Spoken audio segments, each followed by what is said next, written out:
Assalamualaikum warahmatullahi wabarakatuh. Bismillahirrahmanirrahim. Alhamdulillahirabbil alamin.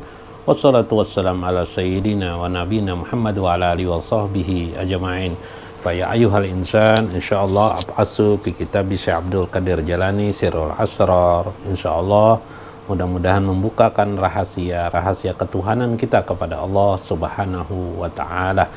Fa inna insyaallah ab'asu fihi min kahuli Syekh Abdul Qadir Jailani. Insyaallah saya akan membahas tentang apa yang disampaikan oleh beliau Syekh Abdul Qadir Jailani, wa nafa'ana bihi wa ulumihi fid darain. Mudah-mudahan memberikan manfaat ilmu-ilmu yang beliau sampaikan kepada kita sekalian, agar kita mempelajari ilmu-ilmu ketuhanan ini tidak asal-asal mempelajari, ya, sehingga kita memiliki sebuah jalan, ya, pembimbing ilmu, pembimbing irfan kita dalam menuju kurbah kepada Allah Subhanahu wa taala. Karena beliau Syekh Abdul Qadir Jailani ini adalah orang yang sudah berpengalaman menuju kurbah Allah Subhanahu wa taala, dan terbukti beliau memiliki banyak karamah yang dimuliakan Allah kepada beliau pada masa hidup beliau, sehingga bahkan karamah beliau ini termasuk karamah yang sangat luar biasa, ya. Sampai beliau pernah tercatat, ya, dalam sejarah menghidupkan orang yang sudah mati di sementara waktu, ya, untuk mengimbangi mukjizat Nabi Isa alaihi salam. Subhanallah, mungkin Anda bisa cari di beberapa bahasan-bahasan, buku-buku, kitab-kitab yang tentang bagaimana macam-macam karamah Syekh Abdul Qadir Jailani. Barangkali kita memang banyak mengkhususkan membahas tidak pada karamah-karamah itu, ya, karena karamah itu sudah lazim dan umum diketahui, dan bahkan Syekh Abdul Qadir Jailani ini termasuk orang yang dipandang oleh orang-orang banyak di Indonesia, tuan guru sebagai pemuka para aulia, dan dihauli, dan sering kali juga dibacakan kitab-kitab manaqib beliau tentang bagaimana beliau sebagai kutubul wali atau wali kutub, ya, kutubul gaus, ya, kutub yang bisa memberi pertolongan luar biasa. Ini sebuah hal yang luar biasa. Nah, di antara mengapa beliau seperti itu, kemampuan beliau seperti itu, kekeramatan beliau seperti demikian, karena beliau memiliki ilmu, memiliki irfan tentang ketuhanan, kemampuan beliau di dalam olah batin, kemampuan ketuhanan beliau yang sangat luar biasa. Di antara nasihat beliau adalah mengajarkan tentang apa itu kebersihan hati, ya. Nah, hari ini kita membahas tentang bagaimana hati yang bersih itu. Maksud hati yang bersih, orang itu hatinya bersih, ya. Bagaimana yang dimaksud hati bersih itu? Al-qalbu. Nah, kata beliau tentang hati, ya, nau'aini, dia dibahas dalam dua keadaan hati itu. Pertama, sofa'ul qalbi was sofa'us sirri, yaitu bersihnya hati dan bersihnya sir. Karena hati ini, ada hati ibarat begini, ini ibarat saja nih hati, di dalam hati itu ada namanya sir, ya. Di palung terdalam daripada hati namanya sir. Jadi ada hati yang johir, ada hati batin, begitu. Bahasa lain beliau begitu. Ada hati johir, ada hati batin. Bahasa di sini adalah ada hati, ada sir, ya, ada sir. Sir itu yang dikenal di dalam Al-Qur'anul Karim disebut dengan fuad. Maka zabapu ada mataro, ya, dalam Al-Qur'anul Karim. Oke, kita teruskan kepada bahasan beliau itu, ya. Sofaul qalbi, apa itu sofa qalbi? Ayyasfi'a qalbuhu minal qadratil basariyah. Orang yang bersih hati itu ialah orang yang bersih hatinya dari basariyah, atau dari sifat-sifat kemanusiaan umumnya. Kemanusiaan yang umumnya maksudnya adalah kemanusiaan yang dihinggapi hawa nafsunya, yang dipengaruhi oleh nafsunya. Jadi orang yang bersih hati itu menurut Syekh Abdul Qadir Jailani adalah orang yang tidak terhinggapi, tidak dipengaruhi oleh godaan-godaan duniawi yang biasanya cenderung berlebihan bagi manusia kebanyakan, atau orang yang dapat mengendalikan hawa nafsu terhadap dirinya. Itu orang yang disebut dengan bersih hati. Kalau kita biasanya bersih hati itu orang yang bersangka baik, ya. Itu termasuk bersih hati juga. Tapi dalam sisi tertentu ya, dia sudah bersih hati berarti. Nanti itu adalah aplikasi atau hasil daripada itu. Nah, kita lihat mislul alaqat, seperti yang terhubung di dalamnya, allati tahsul bil qalbi min kasratil akli wasyarbi minal halali. Seperti yang terhubung yang dihasilkan hati ialah lobanya manusia, kelobaan manusia untuk berpikir memperbanyak makan, memperbanyak minum, meskipun itu dari yang halal. Karena merasa halal, dia habis-habiskannya makan minum itu. Nah itu wakasratul kalam. Manusia itu kadang-kadang cenderung suka banyak omong, banyak bicara. Manfaatnya enggak ada bicara. Ya kalau ceramah enggak apa-apa, tapi ngapain ngomong? Bahkan dia mencari tempat berbicara kepada manusia lain untuk bertemu, berbicara di apa saja dia mengisahkan, bahkan ada kan mengisahkan dirinya, kehebatan dirinya, kemampuan diri dan sebagainya, berekspresikan diri. Itu mungkin seperti anak-anak ya, anak-anak kan biasanya begitu. Kalau anak-anak, saya melihat anak saya tidak melihat orang anak saya lihat ya dia suka berekspresi, suka apa, dia manggil orang tua untuk mengekspresikan dirinya, ini dia bisa, ini bisa. Itulah anak-anak. Anak-anak dihinggapi dengan hawa nafsu yang secara kadar kemanusiaan basarnya. Nah, orang bersih hati lepas daripada itu. Itu tanda orang bersih hati maksudnya beliau. Wa kasratun naum, tidur ada juga pengennya tidur aja gitu kan. Pengen tidur, tidur nikmat benar sudah dia. Wa kasratul mulahajati duniawiyah.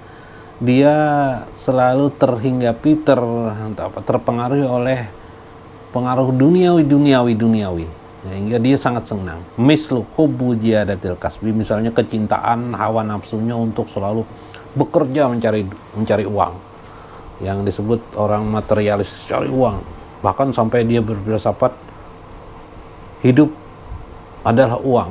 Hidup adalah uang adalah hidup adalah uang gitu kan.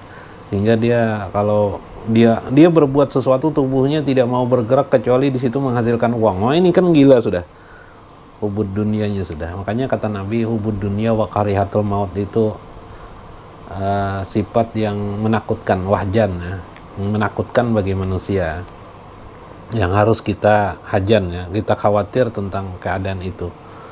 Mal hajan, apa itu hajan? Hajan itu ya kata Nabi, hubud dunia wa karihatul maut. Cinta dunia akhirnya takut kepada kematian. Nah itu yang terjadi. Nah, maksud beliau orang bersih hati itu yang tidak kena hajan ya, yang tidak memiliki hubud dunia dan hajan. Hubud dunianya ya, bukan berarti bekerja itu salah, tidak, bekerja itu boleh aja, tapi ada orang berlebih-lebihan bekerja kan hanya untuk uang saja hidup. Ya, hidup kalau tanpa uang ya gimana gitu kan. Begitu pikiran mereka. Wajadatul jima, ada yang suka berhubungan sama meskipun istrinya, tapi hampir dijadwalkannya sampai 5 kali sehari mungkin, atau 3 kali sehari. Pikirannya itu aja, hidup itu aja kesukaan dia. Nah itu ada. Atau menambah perempuan, menambah istri banyak-banyak. Wajadatu mahabbatul aulad, demikian juga berlebih-lebihan mencintai anak aja dipikirkannya. Nah itu berbahaya juga, wa ahlihi dan keluarganya. Nah sebagaimana firman Tuhan, ju'inalisi hubus sahwati minan nisa wal banin, dihiasilah manusia itu kecintaan hawa nafsunya, berlebih-lebihan dia dalam mencintai wanita dan anak-anak, mencintai wanita sampai timbul syair-syair mereka, tanpa engkau aku tidak bisa hidup, macam-macam.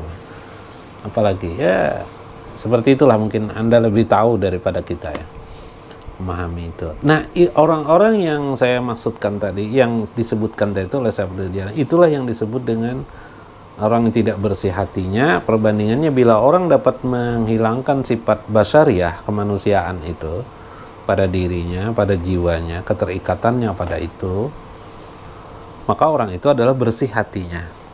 Sudah bersih hatinya. Makanya kita menemukan mungkin ada ya seorang manusia yang beliau itu tidak di kampung-kampung ya, mungkin di kota mungkin juga ada, cuma mungkin jarang ketemu atau jarang terbuktikan.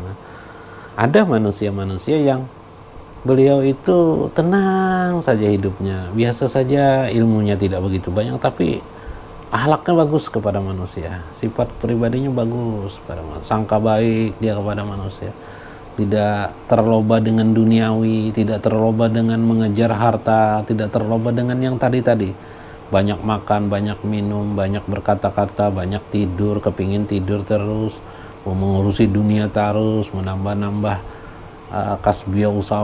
Ada orang itu bagus, akhlaknya bagus, seperti itu. Nah, orang itu sudah bersih hati sebenarnya, tapi belum lagi bersih sir. Nah, belum bersih sir, jadi perlu ada bersih hati dan perlu bersih sir. Nah, yang kedua, bersih sir itu apa? Nah, kata beliau, bersih sir itu yang disebut bersih sir. Mana ini? Nah, itu. Oh, belum lagi ya. Saya menjelaskan tentang masih bersih hati ya. Maka orang itu yang tadi bersih hati itu ialah orang yang bisa melepaskan dari pengaruh-pengaruh itu keduniawian. Wa tasfiyatul qalbi min hajhil qadrati la tahsulu illa bimulajimati zikrillahi ta'ala bitalkin jahran fil ibtidai ila ayyabluga maqamal hakikah, kama qala Allah ta'ala fi kitabil karim, innamal mu'minuna alladzina idza dzukirallahu wajilat qulubuhum. Nah, supaya manusia itu bisa bersih hatinya ialah dengan mendawamkan zikir kepada Allah Subhanahu wa taala, jahran, dengan jahir maupun dengan hatinya, jahran maupun dengan hatinya. Yakni tidaklah bisa kecuali dengan cara melazimkan zikir kepada Allah Subhanahu wa taala bitalkin, jahran, dengan talkin gurunya. Mungkin kata guru, misalnya talkin guru ini maksudnya pernah diajarkan oleh gurunya, nak, atau wahai muridku, atau siapa saja, atau di mana saja Anda menemukan, berzikirlah kamu la ilaha illallah, sering-seringlah kamu ingat kepada Allah, sering-seringlah berzikir kepada Allah. Itu talqin namanya, la ilaha illallah, la ilaha illallah. Maka orang itu akan sampai pada maqamul hakikah, makom kepada makom hakikat. Menyampaikan makom hakikat itu ialah di mana innamal mu'minuna alladzina idza dzukirallahu wajilat qulubuhum, yang akan jadikan bila bukti dari dia sampai kepada makom bersih hati itu ialah, nah ini kan, oh aku ini bersih hati tidak, mungkin menggapai-gapai bingung, tapi kalau Anda bingung dengan cara yang disampaikan tadi, ada metode lain, kata Syekh Abdul Jalani. Bila hatimu bergetar mendengar nama Allah atau kalimat Allah disebut, misalnya ada menyebut Allahu Akbar ajan, Allah, tergetar hatinya, lalu dia ingin sholat, lalu mungkin bahkan menangis, bergetar hati sebagaimana disebut di dalam Al-Quran. Nah, orang itu berarti sudah bersih hati. Ai khasiyat qulubuhum, yaitu takutnya hati mereka, wal khasyatu la takun illa ba'da intibahil qalbi minan naumil ghaflati wa taskili. Karena itu orang itu ya sudah menjadi takut dia kepada Allah Subhanahu wa taala karena hatinya sudah bersih daripada kelalaian. Ghaflah itu kelalaian, dari kelalaian atau wataskilihi, atau sesuatu yang sifatnya mempengaruhi dia sebelumnya, sehingga dia sudah mampu memindahkan dirinya, hatinya, kepada posisi yang aman, yaitu tidak termanut atau tidak terpengaruh oleh tabiat kemanusiaannya, tabiat keumum kemanusiaan yang cinta hawa nafsu, cinta usaha berlebihan, cinta jima, berhubungan suami istri, keduniaan, dan seterusnya.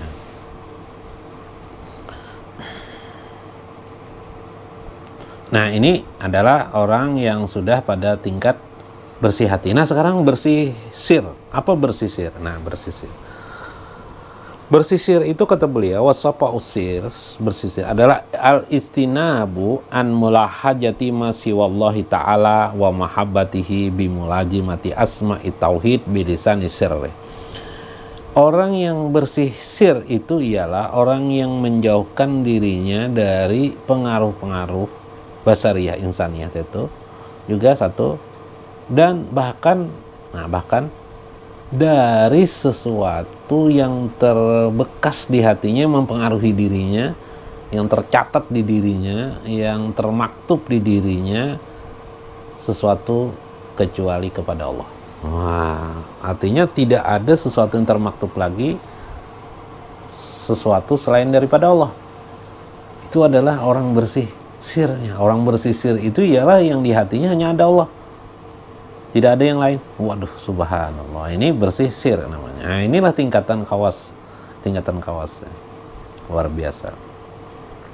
Dan wa mahabbatuhu, cintanya itu, bimulajimati, cintanya itu dibuktikan dia. Jadi terkiaslah dirinya itu hanya cinta kepada Allah, termaktublah cintanya itu, terlajimlah bi asma'i tauhid bilisani sirri, selalu adanya asma tauhid di dalam dirinya. Nah, seperti kemarin misalnya di hatinya ada mengucap ya hak, ya hak, ya hak, maka inilah makom yang sempurna bagi seorang ahli ma'rifatullah, yaitu bersih hati dan bersih sir, yaitu dengan melajimkan sir itu seperti ya hak, ya hak. Kalau orang berzikir ya hak, ya hak, ya hak, ya hak, ya hak, akan timbul kesadaran pemilik alam semesta, kehidupan ini milik Allah, bahkan dirinya milik. Kalau milik yang Allah, sadarlah kita. Yang bertanggung jawab itu Allah, bukan kita. Maka setelah itu apalagi yang memelihara alam semesta ini Allah, bukan kita. Ya, karena cuma kita jangan merusak, itu aja kan.